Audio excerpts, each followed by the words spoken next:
Hello student, मैं एकता सिंह आप सभी का ज्ञान चैतन्य चैनल में बहुत-बहुत स्वागत करती हूँ। तो आज के इस वीडियो में हम मुस्लिम लीग और पाकिस्तान की मांग देखेंगे। इसके अलावा मुस्लिम लीग का लाहौर अधिवेशन और कराची अधिवेशन, डॉक्टर लतीफ़ योजना और भी कुछ टॉपिक हैं जैसे राजगोपालाचार्य, ये सब इस वीडियो के माध्यम से हम देखेंगे। इससे पहले जो वीडियो अपलोड किया था उसमें हमने व्यक्तिगत सत्याग्रह, अगस्त प्रस्ताव, कांग्रेस का त्रिपुरी संकट, हरिपुर अधिवेशन, तो हमने स्टार्ट किया था। पिछला वीडियो हमने 1935 से व्यक्तिगत सत्याग्रह तक कंप्लीट किया था। तो आज हम यहाँ से स्टार्ट करते हैं। तो 1930 में मुस्लिम लीग के इलाहाबाद अधिवेशन की अध्यक्षता करते हुए उर्दू कवि इकबाल ने कहा था कि उत्तर पश्चिम भारत का संगठित मुस्लिम राज्य के रूप में निर्माण ही मुझे मुसलमानों की अंतिम नियति प्रतीत होती है। तो ये कथन किसका था? ये मशहूर उर्दू शायर या कवि इकबाल का कहना था। मतलब यहाँ पर जो है सर्वप्रथम मुसलमानों के लिए एक अलग से जो पृथक देश या अलग बँटवारे की जो बात है, अभिव्यक्ति, वो इकबाल ने ही दिया था। इकबाल ने कहा था, नेहरू एक राष्ट्रभक्त हैं, जबकि जिन्ना एक राजनीतिक हैं। तो कोटेशन भी एग्ज़ाम में पूछ लिया जाता है। आगे देखते हैं, जवाहरलाल नेहरू ने अपनी पुस्तक डिस्कवरी ऑफ इंडिया में उल्लिखित किया है कि मोहम्मद इकबाल ने उनसे मुलाकात के दौरान यह बात कही थी। 1913 में जिन्ना मुस्लिम लीग के सदस्य बने। 1933 में कैम्ब्रिज, जो कि इंग्लैंड में पढ़ने वाले एक छात्र हैं, चौधरी रहमत अली, इन्होंने तीसरे गोलमेज सम्मेलन के दौरान ही एक पर्चा जारी कर पाकिस्तान के एक पृथक मुस्लिम राज्य की कल्पना को जन्म दे दिया था। इस पर्चे का नाम अभी तक अ, इस पर्चे का जो नाम था वो अभी नहीं तो कभी नहीं। क्या था? अभी नहीं तो कभी नहीं। नाउ और नेवर। तो इसका जो पर्चे का नाम था, इसको याद रखना है। यूजीसी नेट इसी तरह से क्वेश्चन जो है पूछ लिया करती है। चौधरी रहमत अली के मुख्य सहयोगी असलम खां थे और रहमत अली द्वारा प्रस्तावित पाकिस्तान में पंजाब, कश्मीर, सिंध, बलूचिस्तान और उत्तर पश्चिमी सीमा प्रांत को शामिल होना था। इस प्रकार पाकिस्तान शब्द का जो है सर्वप्रथम प्रयोग किसने किया? चौधरी रहमत अली द्वारा किया गया। चौधरी रहमत अली ने 1935 ईस्वी में स्वयं को पाकिस्तानी राष्ट्रीय आंदोलन का जनक होने की घोषणा भी किया था। मुस्लिम लीग ने पृथक राज्य के प्रस्ताव की जांच के लिए 1939 में जफरुल हसन और हसन कादरी की सदस्यता वाली एक जांच समिति नियुक्त की। इस समिति ने अलीगढ़ योजना तैयार कर पाकिस्तान, बंगाल, हैदराबाद व हिंदुस्तान नामक 4 पृथक राज्यों की स्थापना का सुझाव दिया था। तो याद रखिए, अलीगढ़ योजना क्या था? 1937 के चुनावों में मुस्लिम लीग बुरी तरह से पराजित होती है। मुसलमानों के लिए आरक्षित 492 प्रांतीय विधानसभा सीटों में से मुस्लिम लीग मात्र 109 जो सीटों पर जीत हासिल कर सकी। अब जिन्ना ने सांप्रदायिकता का कार्ड खोलना शुरू कर दिया, क्योंकि उनकी सीटें कम थी, तो उनको लगा कि कहीं हमारा ये जो है, वो जो हासिल करना चाहते हैं, वो कहीं हासिल ना कर पाएँ, इसलिए उन्होंने सांप्रदायिकता जो है देश में करनी स्टार्ट कर दी। 1937 के चुनावों में संयुक्त प्रांतों में जवाहरलाल नेहरू ने मंत्रिमंडल का गठन। तो आप देखेंगे यहाँ से, देखिए किस प्रकार से अब उनको पता है कि राजनीतिक जो है हमें सत्ता मिलने वाली है, तो उसी सत्ता के लिए जो है आपस में अब लड़ाइयाँ हो रही हैं। आपस में लड़ाइयाँ मतलब एक माहौल तैयार बन रहा है कि जब भारत आज़ाद होगा, उस समय क्या हो जाएगा? बँटवारा हो जाएगा। तो यहाँ पर जो है बँटवारे के जो बादल हैं, वो यहाँ से बनने हमें स्टार्ट दिखाई और स्पष्ट रूप से दिखाई देते हैं। संयुक्त प्रांत में जवाहरलाल नेहरू ने मंत्रिमंडल का गठन किया। यहाँ मुस्लिम लीग के नेता खली कज़ाउमा ने कांग्रेस के साथ सरकार में शामिल होने का प्रस्ताव रखा। यद्यपि कांग्रेस का स्पष्ट बहुमत था, नेहरू ने कहा कि मुस्लिम लीग के सदस्य मंत्रिमंडल में तभी शामिल हो सकेंगे जब वे लीग की सदस्यता त्यागें तथा कांग्रेस की सदस्यता क्या करें? ग्रहण करें। जिन्ना व खली कजौमा ने इसे मुस्लिम लीग पर आक्रमण माना। यह नेहरू की ऐतिहासिक भूल थी क्योंकि बाद में खलीक उज़्मा ने यह स्वीकार किया कि अगर नेहरू मान जाते हैं तो मुस्लिम लीग द्विराष्ट्र का सिद्धांत कभी प्रतिपादित नहीं करती। लीग ने यह प्रचारित किया कि कांग्रेस सरकार द्वारा मुसलमानों पर घोर अत्याचार हो रहे हैं। तो ऐसा प्रचार करना स्टार्ट कर दिया किसने? मुस्लिम लीग ने। लीग ने मार्च 1938 में संयुक्त प्रांत में तथाकथित अत्याचारों की जांच के लिए पीरपुर के राजा मोहम्मद मेहदी की अध्यक्षता में एक समिति की गठित की। पीरपुर समिति ने मुसलमानों पर हिंदुओं के अत्याचारों की बेबुनियाद व निराधार सूची पेश की। संयुक्त प्रांत के गवर्नर ने भी इस रिपोर्ट को निराधार बताया। इस प्रकार सितंबर 1939 में बिहार की शरीफ रिपोर्ट तथा नवंबर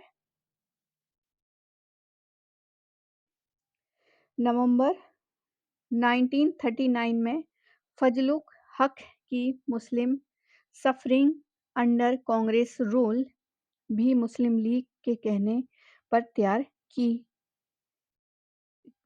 की गई थी। 1939 से लेके 40 तक जो है देश के विभाजन की 2 और योजना प्रस्तुत की गई। पहली योजना मोहम्मद शाह की कॉन्फेडरेंसी ऑफ इंडिया है यानी भारतीय संघ नाम से, जिसमें संपूर्ण भारत को क्षेत्रीय आधार पर 5 भागों में डिवाइड करने की बात की गई। दूसरी योजना है सिकंदर हयात खां ने दी थी, जो पंजाब की यूनियनिस्ट पार्टी के नेता थे, सिकंदर हयात खां। इसमें संपूर्ण भारत को 7 भागों में बांटने की विचार दिए गए थे। इन दोनों योजनाओं के बाद जिन्ना वायसराय लिथगो से वार्ता करते हैं और लीग की राजनीति में क्या नया दौर है प्रारंभ होता है। जिन्ना ने गांधी जी पर हिंदू राज्य स्थापित करने का आरोप लगाया था। अब देखते हैं मुस्लिम लीग का लाहौर अधिवेशन। तो 23 मार्च 1940 को जिन्ना की अध्यक्षता में मुस्लिम लीग के लाहौर अधिवेशन में पहली बार पृथक मुस्लिम राज्य के निर्माण का प्रस्ताव पारित किया गया। इस प्रस्ताव में पाकिस्तान शब्द का उल्लेख नहीं था। लाहौर प्रस्ताव को भारतीय राष्ट्रीय प्रेस ने पाकिस्तान प्रस्ताव का नाम दिया। इस प्रसिद्ध पाकिस्तान प्रस्ताव की रूपरेखा जो है सिकंदर हयात खान ने तैयार किया था। इस प्रस्ताव में बंगाल के प्रधानमंत्री फजलुल हक ने प्रस्तुत किया तथा खलीक उज़्मा ने इसका अनुमोदन किया। इस प्रस्ताव में कहा गया कि भौगोलिक स्थिति से एक दूसरे में लगे हुए प्रदेश आवश्यक परिवर्तनों के साथ इस प्रकार गठित किए जाएं ताकि वहां मुस्लिम समुदाय बहुसंख्यक हो जाएं। जिन्ना ने लीग के लाहौर अधिवेशन में द्विराष्ट्र सिद्धांत का प्रतिपादन किया। इसके अनुसार हिंदू और मुस्लिम 2 धर्म नहीं बल्कि 2 पृथक राष्ट्र हैं। आगे देखते हैं जिन्ना अपने शुरुआती दिनों में जो है कट्टर राष्ट्रवादी थे। उन्होंने मुसलमानों से कहा तुम पहले एक भारतीय हो, इसके बाद ही एक मुस्लिम हो। लेकिन फिर धीरे-धीरे जो है रूपरेखा पृष्ठभूमि बनती है और फिर वो एक बहुत ही ज़्यादा सांप्रदायिक भावना से लिप्त हो जाते हैं। आगे देखते हैं लीग के पाकिस्तान प्रस्ताव का विरोध करने वाले मुस्लिम संगठन। अप्रैल 1940 में सिंध के खान बहादुर अल्लाह बख्श की अध्यक्षता में दिल्ली में स्वतंत्र मुस्लिम सम्मेलन हुआ। इसमें पाकिस्तान की मांग की आलोचना की गई।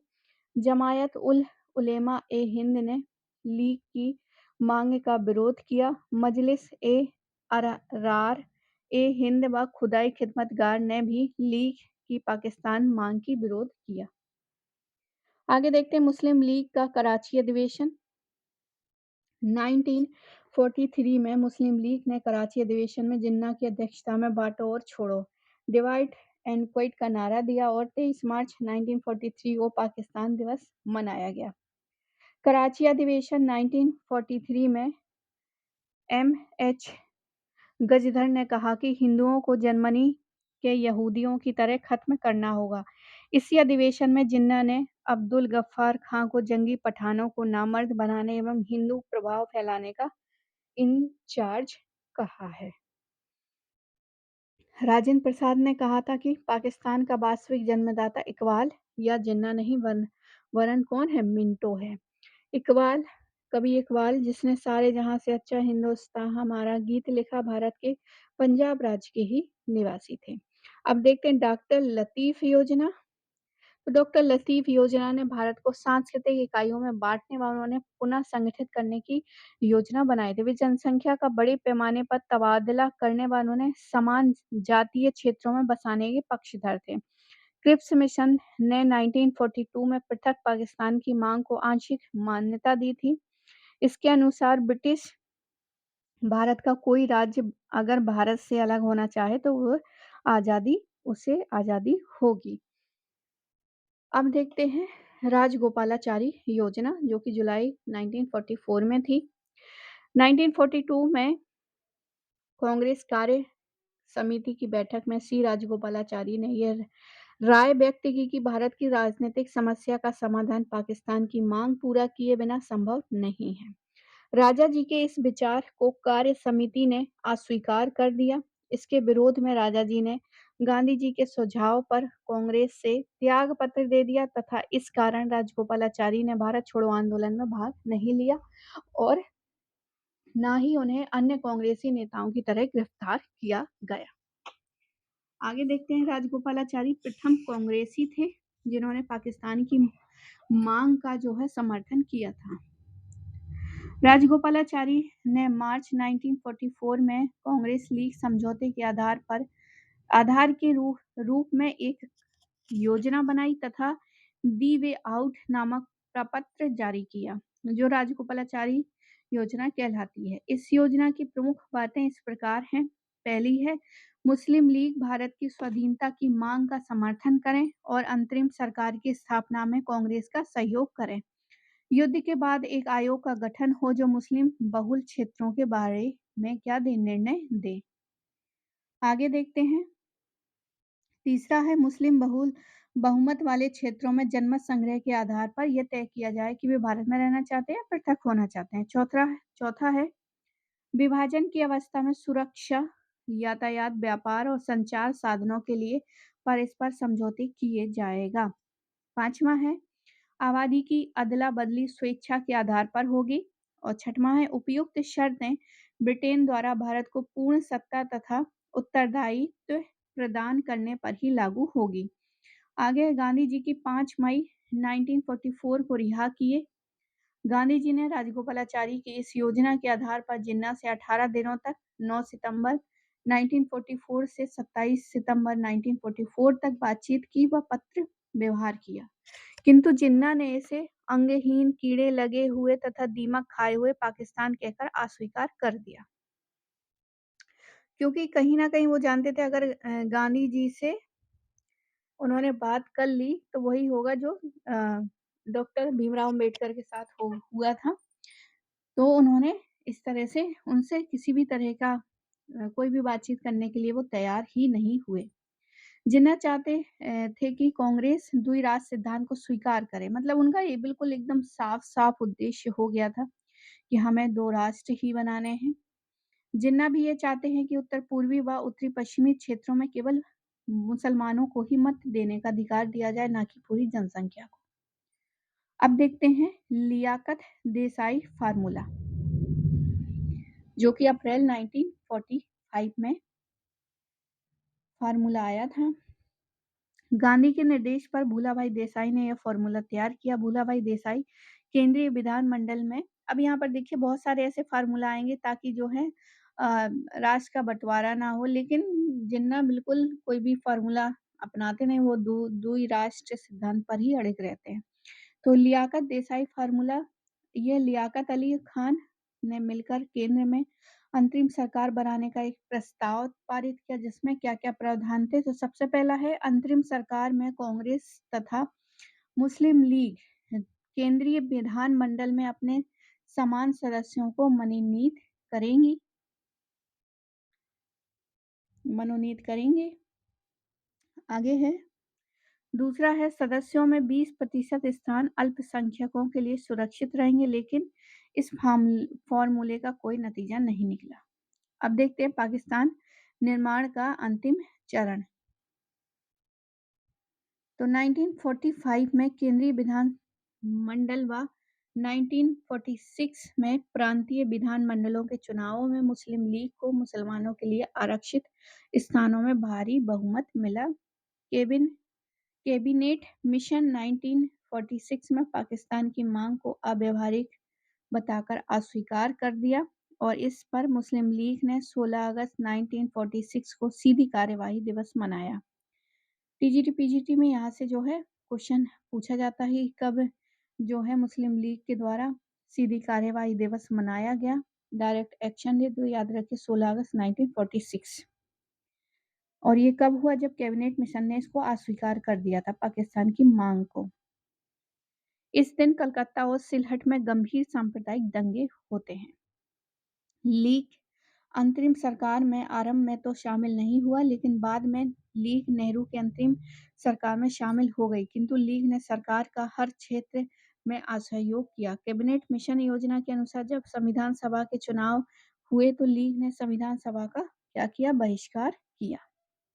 माउंटबेटन की 3 जून योजना 1947 की योजना में भारत व पाकिस्तान नामक दो पृथक उपनिवेशों की स्थापना की व्यवस्था की गई और 14 अगस्त 1947 को पाकिस्तान अस्तित्व में आया एवं मोहम्मद अली जिन्ना को पाकिस्तान का गवर्नर जनरल घोषित किया गया। अब यहाँ से जो है क्रिप्स प्रस्ताव जो है स्टार्ट होता है, इसको हम एक अलग उसमें देखेंगे। और आई होप आपको ये वीडियो पसंद आया होगा। पसंद आया तो प्लीज़ लाइक करें, शेयर करें, सब्सक्राइब करें। मिलते हैं हम अगली वीडियो में। पूरा वीडियो देखने के लिए आप सभी का बहुत बहुत धन्यवाद।